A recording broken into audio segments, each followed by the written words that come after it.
Welcome to ThinkTech on OC16, Hawaii's weekly newscast on things that matter to tech and to Hawaii. I'm your host, Duke Oishi. And I'm your co-host, Nicole Hori. In our show this time, we'll take a look at the Honolulu Century Ride, organized by the Hawaii Bicycling League on Sunday, September 29th.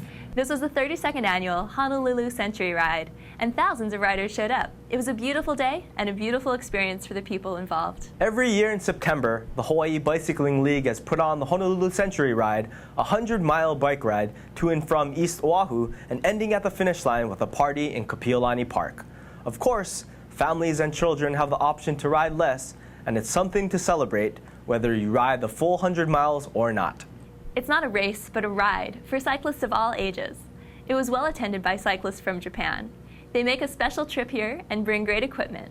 They have a great experience, just like in the Honolulu Marathon. The world is experiencing a great resurgence in biking. That means that people in cities in Europe and across the mainland, and to a certain extent also in Hawaii, are rediscovering the value of getting around by bike and remaking their cities to do so. People are finding out what a wonderful transportation machine the bike is, and how nice it is to ride a bike.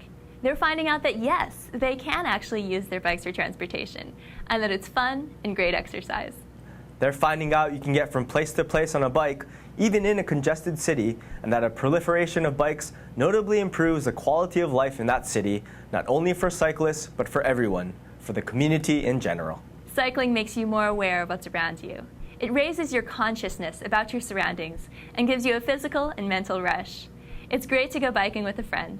It's possible to go much faster on a bike than you would as a pedestrian with the same amount of effort. That's why people have always liked to go biking, and that's one of the big reasons for the resurgence.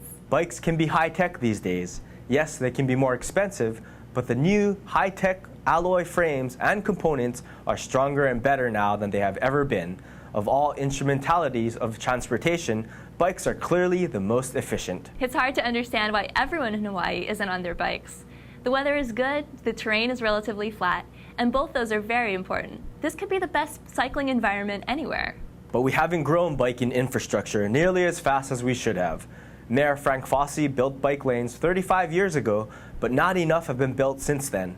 We need our officials to build them everywhere as quickly as possible. There's no valid objection to making our streets safe for cycling, and there's no time to waste. The bike riding public, and the public in general, should put continuing pressure on officials to implement long-term bike plans, like the Complete Streets Plan, and to make good on the political promises that have been made about this over the years. The public should insist on bike lanes and sharrows, lanes marked with arrows signifying that they are to be shared between bikes and cars on all the roads. The public should insist on rider and driver education to make cycling safer. We can't afford to ignore or threaten people who ride bikes. We must make things safer for them. Right now, many people won't ride a bike on the streets because they're frightened of being hit by a car. We have to meet that concern one way or another and do what it takes to reduce the risk to cyclists. With that in mind, the Hawaii Bicycling League has continued to campaign for cycling and to organize the Honolulu Century Ride to make our community bike-friendly for us and for our visitors. Like the marathon, the Honolulu Century Ride is a symbol of our city, and we need to support it. The ride on September 29th was a great success. Here are some pictures and interviews we took at the finish line near the bandstand at Kapiolani Park.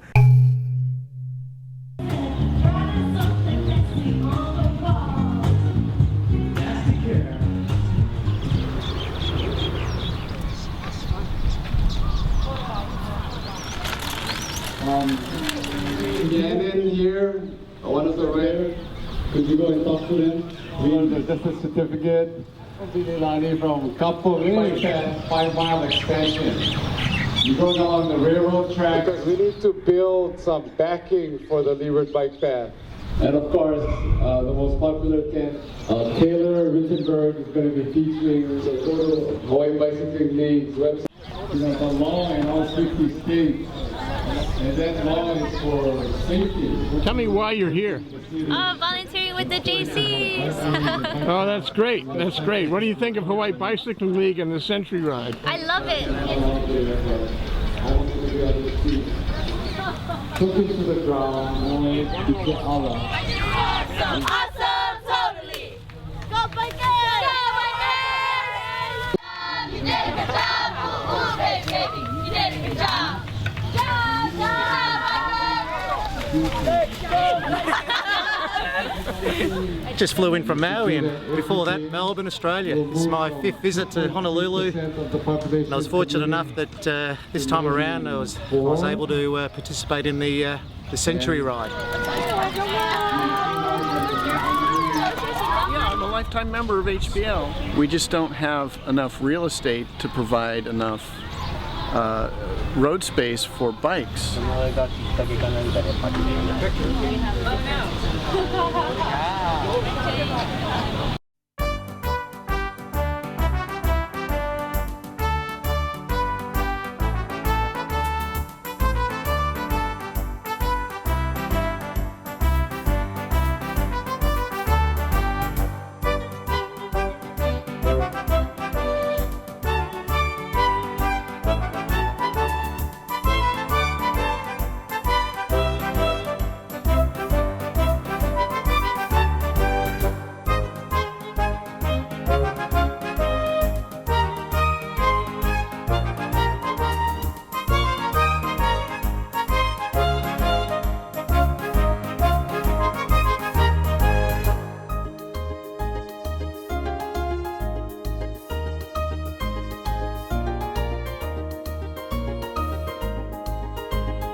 After the ride, we spoke with Patricia Johnson, a member of the Red Hot Ladies, a popular riding club that is passionate about cycling and regularly participates in the Honolulu Century Ride and in the many other rides organized by HBL.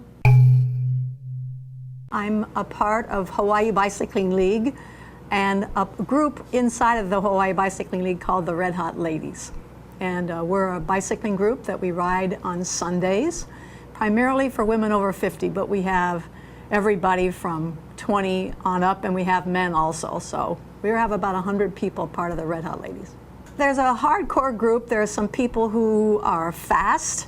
There are some people who ride just because they love riding bikes and they can ride well, but they don't go fast and furious. And then we have a group of women, people who are just, say maybe beginning and getting back to bicycling, and we have a group that rides in the flats, maybe 5-10 miles, and go slow and just get out and celebrate the joy of riding a bicycle. I just love riding a bicycle. I mean, it's the most amazing machine, and I love riding with my friends, and especially in Hawaii where we can ride all year round.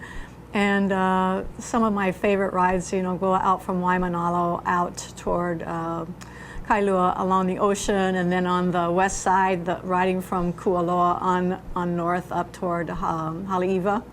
Just the most beautiful rides along the ocean, and the colors are spectacular, and just the wind on your body, and it's just great. Well, I'm 70, so I can't keep up with some of the hardcore riders, but I do pretty well. I love riding on the flats, and then we have some really nice hills here. Not long and strenuous, but hills are fun.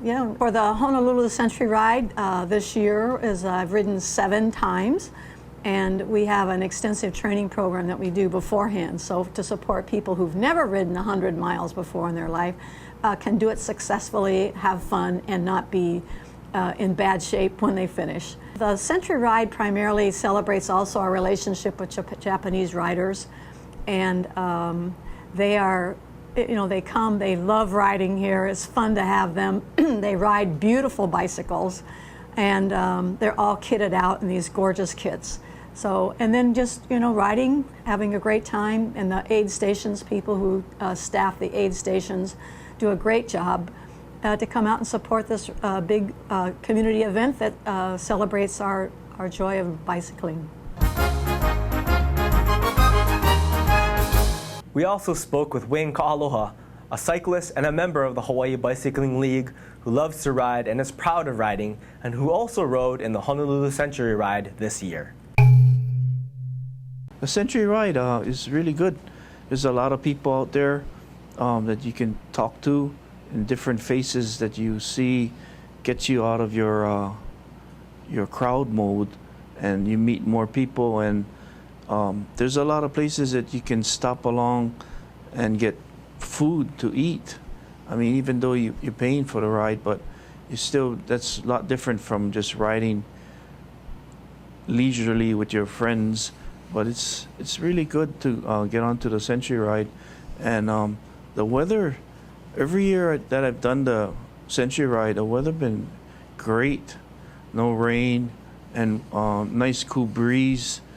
But we got a lot of visitors coming in from Japan and even the mainland, and it's pretty good because almost like a camaraderie. You see them with a flat tire or something wrong, you pull on the side and you ask them, "Oh, you need help." Even though the language barrier is kind of hard to speak, then the visitors seem to find somebody that they know that can speak English, and try to talk to them and see if I can be friends with them. But it just at least be friendly and talk to them just for that moment. And then when we get to the stops along the way, you always see different faces that you've seen riding bikes, and then sometimes you see a new face and you make friends with them.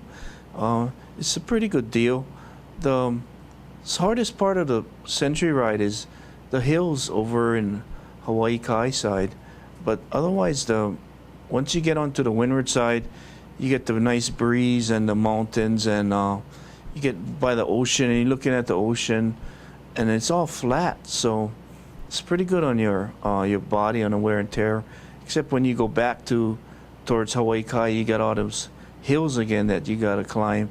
But I guess what we say is just one step at a time will get us over the hill.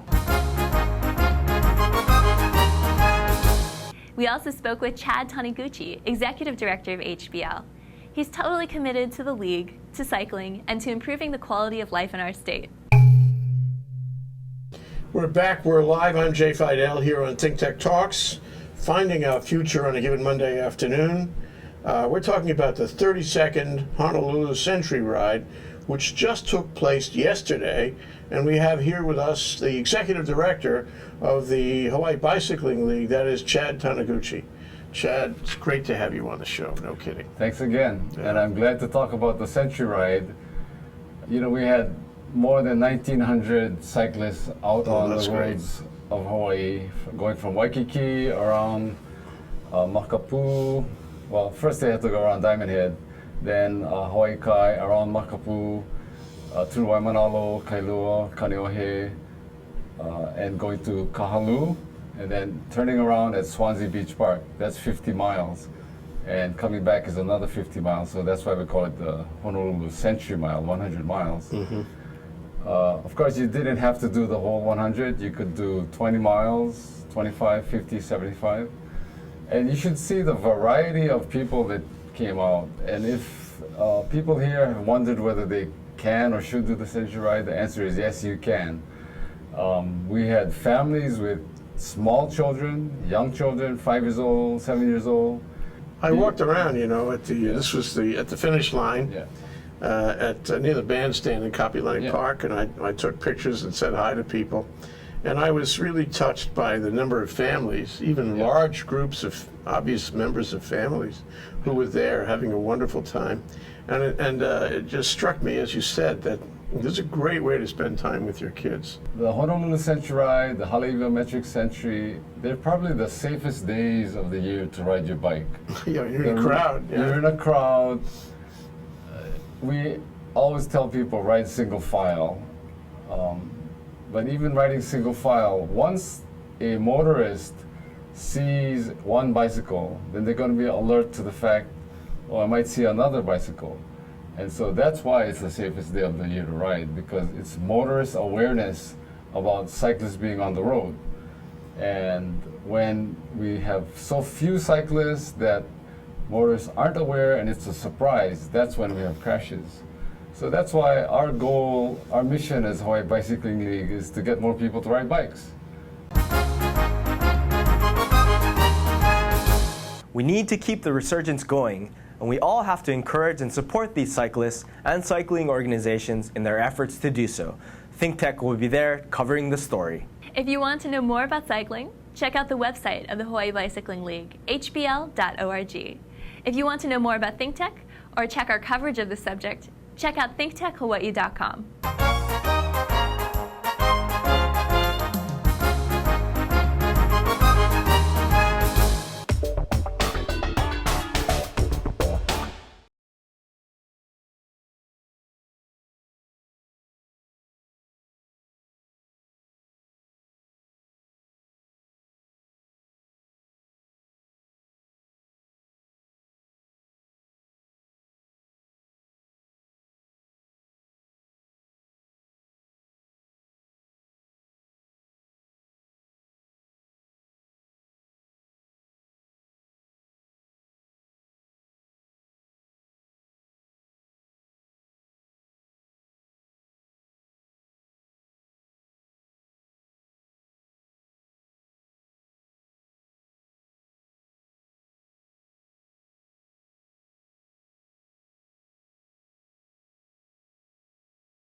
And now let's take a look at our ThinkTech calendar of events going forward. ThinkTech streams video and audio for all of our shows live from 2 to 5 p.m. every weekday afternoon, and we replay them all night long on Ustream.tv.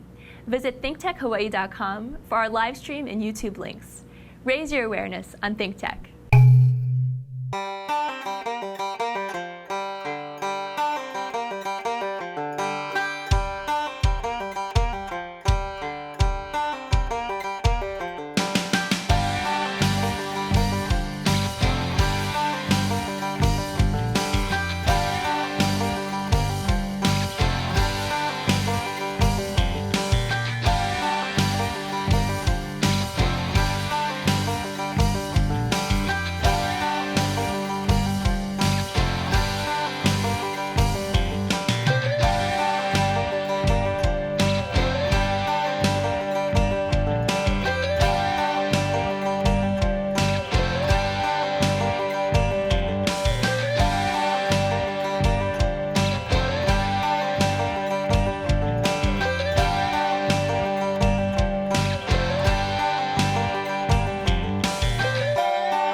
On Thursday, October 24th, the Hawaii Venture Capital Association and ThinkTech will present a luncheon program at the Plaza Club entitled Newsmorphosis 3 Online. Is our online news doing its job?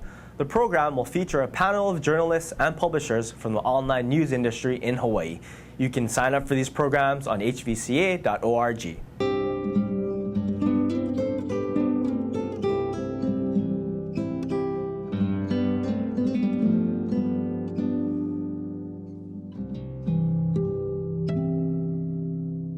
And now, here's Bill Spencer, president of the Hawaii Venture Capital Association, with this week's Spensation. You know, venture capital is just not investing in big technology solutions anymore. It's all about the apps and, you know, quick path to profit through things like Facebook and Twitter, which did take some time to mature, but, you know, still, it seems to me that, you know, the world faces some huge problems that technology could address. How we're going to feed 10 billion people, for example. The clean energy issue and its relationship to global warming. Health and famine. You know, maybe you could argue that these healthcare connectors as part of the Affordable Care Act will help bring health care to 20 million people who don't have it. But that's not really a big technology solution. That's just something that should have been done a long time ago. Nothing like going to the moon. We spent, in today's equivalent, about $180 billion putting 12 guys on the moon. It did result in a lot of technological advances that have made life easier in the last 40 or 50 years. But are we doing anything like that today? Are VCs investing in big technological solutions? I mean, look at clean energy. It's only 2% of the total energy production in the whole world today. 2%. And why is that? Because oil and coal is still cheaper. So I'm confounded and especially frustrated that the venture capital guys are so short-sighted in their investment priorities. I'm concerned too, Bill. I think the U.S. Used to be the leader in all levels of technology, right down to particle accelerators. But we don't do that anymore. There's a sea change that we should identify. It's a true fact. It has a lot to do with economics and to a certain extent politics, and to a certain extent, a research workforce that will work on these things. But you're right, venture capital's of it. But you're right, venture capital, the industry of venture capital has changed. They're into the quick buck. They're not into the long haul. They're not nearly as visionary as they used to be. And it's too bad because the country loses out on these great discoveries that we used to have and might still have if we actually put the money in. I don't think China's losing out, though. They're working on bigger projects than we are. Right, and I think, it's not just venture capital to blame. And one of the reasons China is probably moving faster is because there's a synchronicity among the investment class and the political class. The will of the people is there. We don't have that sort of synchronous sense of will. There's no leadership at the top level. It's all free market. Let the market take the risk. Let the market decide. We've basically defunded our space effort. We're not tackling it like we tackled going to the moon. And I think that's sort of a political will issue there. And clearly, Washington's dysfunctional. There's no real leadership there. They're doing their best to undermine the president. So it's a very frustrating situation. I mean, there clearly are problems that need to be solved that technology could play a role in. I mean, look at fighting cancer, for example. Was it Richard Nixon that declared war on cancer? And how far have we gotten on that front? Not very far, really. NIH gets cut back every year. So there are a lot of things that go into it. It's not just venture capital, but I think the venture capital guys are clearly going for the quick buck, like you say, and they're not reinvesting all those oodles of money they're making on their IPOs back into technological solutions. We had complacency. The first sign of complacency was at the popular level when people assumed somebody else would do this. And of course, nobody did. But then the complacency seems to have filtered up, in reverse order. It has filtered up to the leadership level, and now the leaders are complacent. And complacency, as we have often discussed, is the most dangerous game of all, especially now in the 21st century of global competition. It's really important that the U.S., rethink its priorities, reconsider tech and science at the top of the heap, and that we have big dreams, big visions, big plans, big projects, and big investments, Bill. And we've got to do that without letting the precautionary principle paralyze us, because I think that's the other big thing that stands in the way. We're so afraid to do anything big for fear that may cause harm to humans or the environment. I mean, look at the Chinese. They're making incredible progress at the expense of air quality, for example. But does that bother them? Is that stopping them in their lurch for progress? So I don't know. We're out of balance in so many ways. But I think we've lost sight of how technology can help us solve these big problems that we face going forward. We've been distracted. Hopefully, the cliff and all the trouble in Washington will be resolved, and then we can get back on the track and think big again. All right, that's what ThinkTech is all about. That's it. Thank you, Bill. We'll be right back to wrap up this week's edition of ThinkTech. But first, we want to thank our underwriters. Hawaiian Electric Company and its affiliates Maui Electric and Hawaii Electric Light on Hawaii Island are deeply committed to the communities they serve. Galen Ho is a senior executive of BAE Systems, a global defense, security, and aerospace company. The High-Tech Development Corporation, the state's leading technology agency, attached to the Department of Business, Economic Development, and Tourism.